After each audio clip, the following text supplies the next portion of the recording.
সোমবার ভাতারের মুরাতিপুরে একটি তালগাছে হঠাৎ বজ্রপাতের ফলে তার গাছে দাউ দাউ করে আগুন ধরে যায়। এলাকায় চরম চাঞ্চল্য সৃষ্টি হয়। খবর দেওয়া হয় ভাতার ফায়ার ব্রিগেডকে। ফায়ার ব্রিগেডের একটি ইঞ্জিন এসে আগুন আয়ত্তে আনে। পাশাপাশি ছিল অনেক বাড়ি ও খড়ের পালুই। তবে ফায়ার ব্রিগেডের তড়িঘড়ি প্রচেষ্টায় বড়সড় দুর্ঘটনার হাত থেকে বাঁচে গ্রামবাসীরা।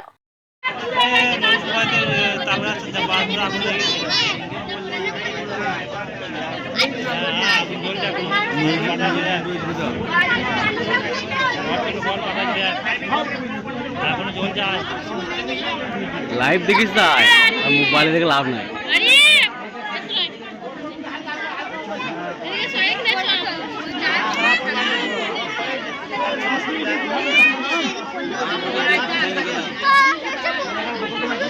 কিছু না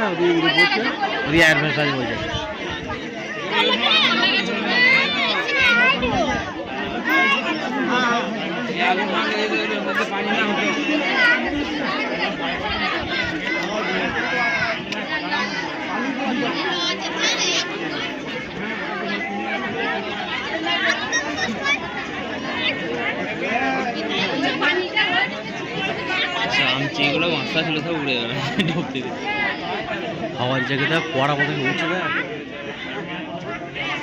ওই শুগুলো ধরছে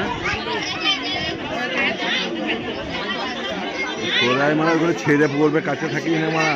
হ্যাঁ, ডগটা ছেড়ে যাবে। আজকে সন্ধ্যের সময় হঠাৎ মেঘ উঠেছিল, তার সঙ্গে সঙ্গে প্রচণ্ড জোরে মেঘ ডাকে বজ্রপাত হয়। সেই বজ্রপাতের ফলে মুরাতিপুর খাসপাড়াতে একটা তাল গাছে আগুন ধরে যায়। আগুন ধরা দাউ দাউ করে আগুন জ্বলে, প্রচণ্ড হাওয়া দিচ্ছিল, আগুন বেশি জোরে জ্বলছিল। নিচেতে একটা পালু, একটা গোয়াল ছিল, দুটো পালু একটা গোয়াল ছিল। আমাদের পাড়ার ছেলেরা জল দিয়ে কোনো রকম পালুগুলোকে বাঁচালো। আর তারপরে ফায়ার ব্রিগেডের খবর দেয়, ফায়ার ব্রিগেডের লোক এসে আগুনটা যথাযথভাবে নিভিয়ে দেয়। আমার নাম শেখ জাওলা।